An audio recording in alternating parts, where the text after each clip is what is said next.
Good morning. Good morning, Your Honors. May it please the Court. Kevin Colbert on behalf of the Regional Counsel's Office representing the father, G.H., on an appeal from a termination of parental rights in the 11th Judicial Circuit. I'd ask for 2 minutes on rebuttal.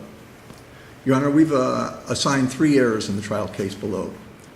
First, a failure to conduct a child hearsay hearing separate, apart, and prior to the termination of parental rights trial. Why does it make a difference if it's no jury and the judge is still going to decide the case? It makes absolutely no difference. It makes it, well, I believe it makes a difference, Your Honor, because as defense counsel, I need to know how to present my defense. You've got the judge right there to consider the hearsay arguments, whether he's there in a separate hearing or during the same hearing. It makes a difference to me in my preparation. It may, but legally it doesn't make a difference. I believe it does, Your Honor, whereas we had T.O., the 4th DCA decided there in T.O. that in fact there was a requirement for a separate... No, T.O. doesn't say that. It doesn't state that the trial court must have a hearing prior to the trial in a non-jury trial. It does not say that. It doesn't say it in the statute. In fact, M.H. It doesn't say it in the statute either. It doesn't say it in the statute, but And when I was... M.H. says clearly that you don't have to have a pre-trial evidentiary hearing in a non-jury termination situation. And in fact, in M.H., the hearing was conducted during the proceeding, during the trial. And as you're well aware, having sat in dependency court, the purposes of a dependency hearing is different than the purposes of the termination of parental right hearing. In a dependency hearing, it's not... And that's the way that you're distinguishing M.H., because it was a dependency hearing rather than a TPR? Yes, and that is how I'm distinguishing it, because in a dependency hearing, the purpose is to protect the child, not to punish the parents. In the termination of parental rights hearing, you are terminating a fundamental liberty interest of that parent.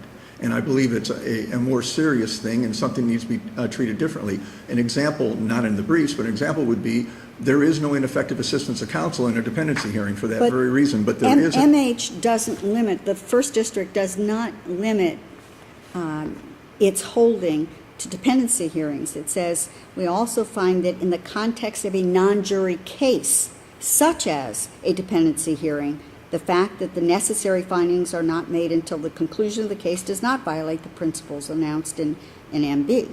So it's saying because it's a non-jury case, not because it's a dependency case, that you can make that determination at the conclusion of the trial. And I understand that, Your Honor. I'm asking this court to make that distinction, and I'm also pointing to T.O., which was a 4th DCA case, where the quote was, in this case, the trial court conducted a hearsay hearing prior to trial as required by statute and determined that the hearsay statements were reliable and trustworthy, which is what the fact that they said that it was required by statute really doesn't make it so, because the statute doesn't require it. Well, they're reading that in, and I'm asking this court to do They're the reading same. it into the statute, you're right. And in the same way, yeah, you're right. But what I'm asking this court to consider is, as a defense counsel, on a child hearsay, and in this case, as in most cases, there's a criminal case concurrent. I've got a... Criminal case is entirely different. You have a jury. Has no similarity to this case at all. No, I'm using it in a different context. You're saying that it's a concurrent criminal case for the same party? There's a concurrent criminal case. I've got a defendant. Now, do I put that defendant on to testify? I need to know beforehand whether, when making that consideration, what evidence is going to be coming in. Yeah, but the criminal proceeding is of no moment in the TPR case. It is. I understand it is for you and for your client. It's obviously a moment to my client where he testifies, and that can be used against him. Now, there's a statute, 390132, which says that no testimony can be used in a subsequent criminal or civil proceeding, but it is not limited use immunity. Excuse me, it's limited immunity, not use immunity, and there's case law on that. So the bottom line is, when my guy gets up and testifies, anything he says may not be used directly in the criminal case, but it can be used against him. I'd like to know beforehand whether or not, and to advise my client, whether or not I think he should take the stand and testify. In the case at trial, this gentleman did not testify because he had an ongoing criminal case. He was called by the guardian ad litem program and did testify limited to limited purposes, yes and no answers. His counsel did not call him, and his counsel would have had no idea whether or not it was required. There are times when you want to take that chance in a criminal, or in a... Yeah, but certainly in a TPR where there's going to be child hearsay admitted that his attorney would believe may be more harmful to him, then he will be more likely to testify in that case where the child hearsay is admitted than in the case where the child hearsay is not admitted. Correct, and I'd like to know that beforehand. But in this case, it wouldn't have made a difference. Well, it was admitted after the fact, and he did not testify. He may have wanted to testify had he known that was going to come in, which brings me to the second point of my brief, which was there substantial and competent evidence to support the admission of the hearsay? Well, the state puts on their case, you could have asked for the trial court to make a ruling at that point as to whether or not the statements are going to be admissible. And then your client could have made his determination as to whether or not to testify. He testifies, during his side of the case, which is after the conclusion of all of the evidence presented by the state. But in fact, there was an objection on the record in the, if you look at the record on, give me 1 second, Your Honor. And the ruling was, I'll decide not to consider it if it's Right, not admissible. exactly. So the trial counsel did ask to have it heard beforehand and for a determination to be made. If it's Well, made there was, immediately before the there's a trial. difference between making an objection and asking for a ruling before he puts on the defense. Well, she didn't ask for a ruling, she asked to have the hearing before the trial, whether it's immediately before the trial or whether it's. But it was already the trial, and the trial court had determined that it was going to hear the child hearsay issue during the trial. So once the state rested, clearly the defense could have said, my client has to determine whether or not he wants to testify, and it's going to be dependent on your ruling on whether or not these statements are admissible. You could have asked for a ruling at that point. She could Do you have, agree? and she did ask previously, and there was a ruling against her, Your Honor. But the ruling was to have it done pre-trial. This is to have a ruling pre-defense side of the case. I understand what the court's saying, and I would guess that's true, but I think this is fundamental error. It doesn't need to be preserved. I think it goes to the fairness, it goes to the fundamental fairness of the trial, not to know what evidence is going to be used against you until afterwards when there's a ruling. That's a different argument, and that really has nothing to do with what MH decided. And I mean, you're talking about something completely different. You're saying that in some way it is fundamental error to not have this hearing pre-trial. That was what my argument was all along, Your Honor, because it doesn't allow me to prepare my defense properly. But nothing in the statute requires that. Nothing requires it. I'm asking, and I say right in my brief, I'm asking this court to look to the fundamental fairness of and again, it doesn't have to be 10 days in advance, which is what's required in a criminal case. And you're right, criminal case is totally different. But in this case, I believe there needs to be some advance notice, even as limited as Judge Rothenberg is suggesting. I think that is a little late in the game because there are other considerations, including petition for writ of certiorari, if in fact there's some sort of a fundamental error in irreparable harm. So if I could move on to my second point, Yes. which is the sufficiency of the evidence. In this case, in Townsend, the Florida Supreme Court said you need to look at the source of the child hearsay for trustworthiness, and you need to look at the reliability of the statements, the time, content, and circumstances of the statements. In the case of... And the statements are admissible unless there is an indication that there's a lack of trustworthiness. So you start with a presumption of trustworthiness, and then you must establish a lack of trustworthiness. Okay, I Your mean, Honor, I don't know if you start with a presumption of trustworthiness. I was You just saying, start I with a think it's- presumption that it's admissible, and that it's admissible unless it's established that it's not reliable. I looked at it differently. I looked at it as the department has the burden of showing trustworthiness and reliability. You don't start anywhere. You start with, they put on But doesn't the evidence. statute say that the introduction of hearsay, it permits the introduction of hearsay statements made by a child victim unless the source of information or method or circumstances by which the statement is reported indicates a lack of trustworthiness. Okay, I understand what the court's saying. That being said, Your Honor, in the case at bar, we have the incident occurred on January 2nd, 2011. We have the maternal uncle who, without getting into character, was the initial interrogator, and who is not trained, who interrogated the child, took the child to the mother, who said in her statement that she interrogated the child 10 different times. They went to the police. Was this the time that the uncle witnessed the act? Well, what he Some witnessed, part of an act? What he witnessed was supposedly the father had his hand between the child's legs, clothed, but they went to the police that night at Opelika. And the Opelika police called them back and said, bring the child in to go to the rape treatment center, which they actually go to Christie House or to CPT. They didn't return. The mother's testimony at trial was that she went back a week later. There's nothing in the record to support that. In fact, that child was not formally interviewed for 2 months, not just a few weeks like the Guardian's brief says. It was actually 54 days, 60 days later. And the only reason CPT interviewed that child was the case came in because the mother threw a shoe at the 3-year-old child, hitting her in the head. The case came in on that, and then from there evolved to where it went. So there was no formal interview of this child, no educated interviewer of this child for 60 days. And part of Townsend is looking at the source of the trustworthiness of the child hearsay. Those two initial people, the mother had accused the father of molesting their own child previously at a supervised visitation at the family court services. It was an allegation, it was unfounded. The maternal uncle and the mother had been involved in a custody battle for some time. I believe that needed to be considered by the trial court. Then when you add in that nobody interviewed this child for 60 days, and for 60 days, the mother admitted that she, time and again, she... The very first interview was after 60 days? Yeah, the very first 54 days. Sir? 54 days? 54 days. January 2nd, February 21st was when CPT finally interviewed. And in fact, the CPT interviewer there was Ms. Francis and Dr. Alvarenga. Dr. Alvarenga testified she had no recollection of how the child, she said, I don't ask leading questions, but she had no recollection of how the child came about telling her story. Everything that went on from that, the Christie house was 7 months later when this child was interviewed. And I would argue this court, it's an abuse of discretion for this trial court to find that there's a sufficiency of evidence when nobody formally interviewed this child for 60 days. The original interviewers had a bone to pick. They were involved in a custody battle with the father, and I believe that could very easily have contaminated the child's memory. Lastly, there's a question under 90.80323 as to when the child's not available, you're required to have corroborating evidence.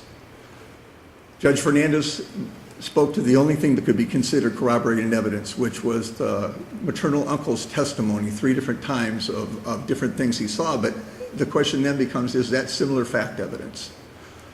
I would argue this court that the trial court's reliance on the psychologist and on the pediatrician were improper.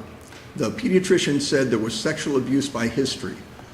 There's a case that I cite in my brief, and I can't recall it off the top of my head. So you're arguing that the uncle's testimony of the separate events was essentially Williams Rule evidence as opposed to res gestae?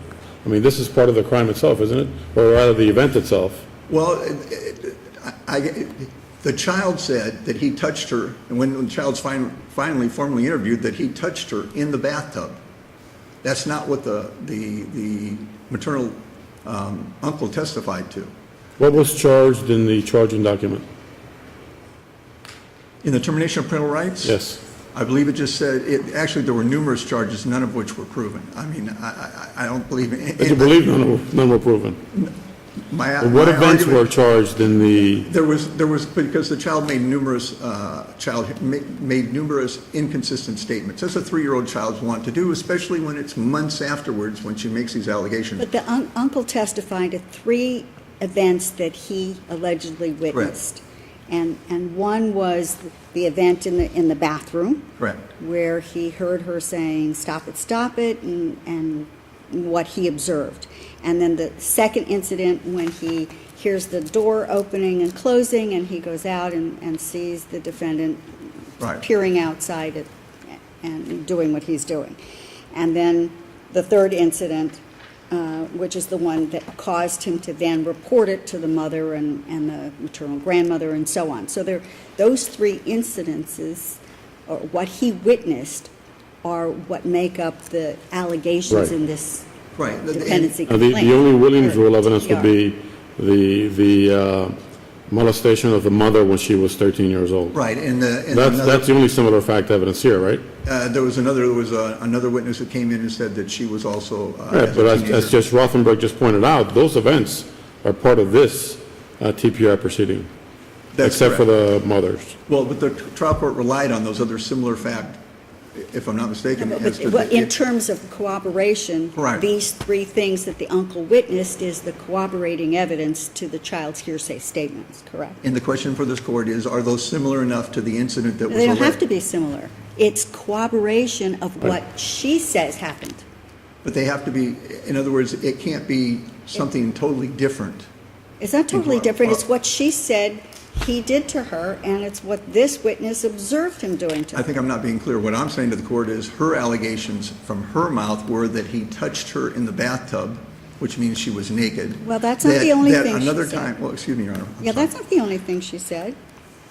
She told many witnesses about what she claims he did, that he touched her. He touched her. And showed where he touched her, pointed, showed, demonstrated, explained. And another time he touched her, her mother saw, he touched her on, excuse he touched her on two private parts, and that the mother saw it and spanked the father. There were numerous allegations by the child, but the summary of them was that he touched her. There was no specifics other than the one time in the bathtub, that he touched her private parts, and that the mother in turn spanked him for that. I think the totality of the allegations were he touched her, not where, not how, just that he touched her. But for example, when the maternal uncle and the mother queried her originally, their question was, who touched you there? Not who touched you there, naked, whatever. The point I'm trying to make is I don't believe that there is good corroborating evidence, assuming that the court finds that there's substantial and competent evidence to allow the hearsay in to begin with. And for that reason, I'd ask the reverse. Thank you. Good morning, Your Honors. Hillary Kambour for the Guardian Ad Litem program, and I'm here to address the court as well on behalf of Ms. Perkins with the Department of Children and Families. I think Your Honors understand the statute doesn't require that the hearing be held prior to the trial. MH holds that specifically and does so, as Your Honor pointed out, not because of the importance or the direness or the degree of criticalness of the hearing, but rather because a court, unlike a jury, can hear inadmissible evidence and separate it out were it to determine that it shouldn't be considered. Well, clearly, if the trial court had ruled that these statements are inadmissible, it would have been hard to separate all of this out after hearing from half a dozen or more witnesses that testify as to the statements. But that's not what happened in this case. The trial court found that it was admissible.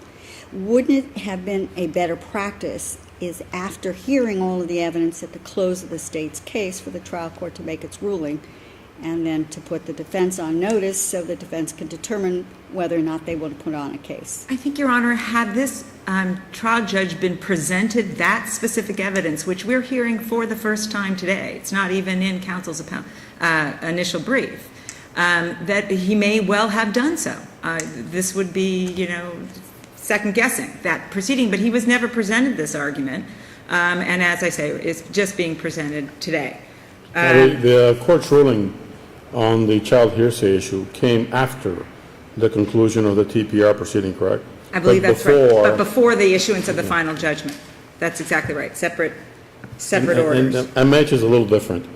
MH is a little different in the sense that the court gave some oral ruling with respect to the child hearsay. That didn't happen in this case, did it? I don't believe so, no. Does that make a difference? It's hard for me to comment on that, Your Honor, because the court wasn't presented with the argument that we're hearing today of whether or not that it mattered to the defense. And no one said to the court, once the state finished its case, Your Honor, we'd appreciate a ruling on the child hearsay issue so that we can determine how to present our defense. Precisely. That didn't happen. Precisely. And legislatures made it very clear that such a pretrial proceeding isn't necessary on a bench trial. Well, I'm not so sure that they made it very clear, but they certainly didn't say that a pretrial proceeding is required. Right. They know how to say a hearing is required, but they didn't say, and they certainly know how to say a pretrial. So one would say that if they had enough ink to say that in a criminal case the hearing is required, they certainly should have had enough ink to say in a TPR the hearing also would be required prior to trial. Exactly. Now, I believe the second issue was as to the reliability and trustworthiness of the child's statements. And the primary argument is Dr. Archer's testimony that the questioning of the child had to take place near in time to the incident. Interestingly enough, really, the court relies not on the mother and the uncle's questioning, but rather on the experts' questioning. And the first experts to speak to this child testified, obviously, they'd been trained, they knew how to question a child in an open-ended fashion, We are et cetera. talking about a 3-year-old, and that much time does draw into question how much coaching, the reliability, the memory, all of those things. And, Your Honor, the court actually heard expert testimony to contradict Dr. Archer. I believe 4 of the experts testified that the fact that the child was questioned later didn't make her unreliable. In fact, the fact that she continued over this time period to say the same thing over and over again demonstrated to them that she was remembering something that actually happened. We also have 2 experts testifying that the child did not appear to be coached. In fact, I believe, I'm getting them mixed up, I think it was Zanis who said, or it was the therapist, Duraneth, who said the child actually liked the father. There was no evidence that she was coached. So the court heard expert testimony contradicting Dr. Archer, her expert opinion that the child should have been questioned within days, and said, we did have experts who knew how to talk to these children. And what's interesting also about some of the disclosures, especially I believe to the therapist, was that they were spontaneous. So they're reading a book about a child who's been sexually abused, and the child spontaneously says, that's what happened to me, and names the father. And even Dr. Archer had to admit that the child was consistent about who sexually abused her all through the many months that she gave these statements. So I believe there was competent and substantial evidence to support the trial court's findings that the child was reliable, and the corroborating evidence, 100%. All corroborating evidence just requires evidence that tends to prove what the child said happened to her. That's all the definition of corroborating. Anything that tends to prove, of course, anything but hearsay, that tends to prove that the child was abused in the manner that she was. An eyewitness to the child being, with the man with his hands in her crotch, absolutely corroborates her testimony that he touched her there. Whether it was in the bathroom, he touched her there. She said that over and over again. He touched her in her, in her private parts, and it's exactly what the uncle witnessed. The credibility of this witness was attacked significantly by father's counsel at trial, and the court made a determination of credibility, which of course it is entitled to deference on appeal. We additionally have, which I don't believe. I forgot to ask you before we began, but is the guardian also going to be speaking, or are you speaking on behalf of both? I'm speaking on behalf of both, Your Honor. Additionally, we have the expert testimony, in addition to the eyewitness. I don't think we need anything else, but we also have the expert testimony that this child was acting in a manner consistent with that of a child who's been sexually abused. The Zemjiski case says that is sufficient corroborating evidence. She was acting out sexually, and that was consistent.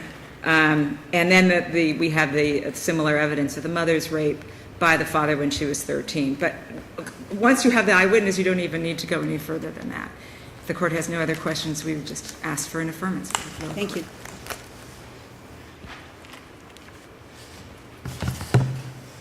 Briefly, Your Honor, again, I would point to Townsend, which lists above and beyond the trustworthiness and the reliability a number of other factors, none of which were reached in this case. Did the child spontaneously tell somebody? Was it at the first available opportunity?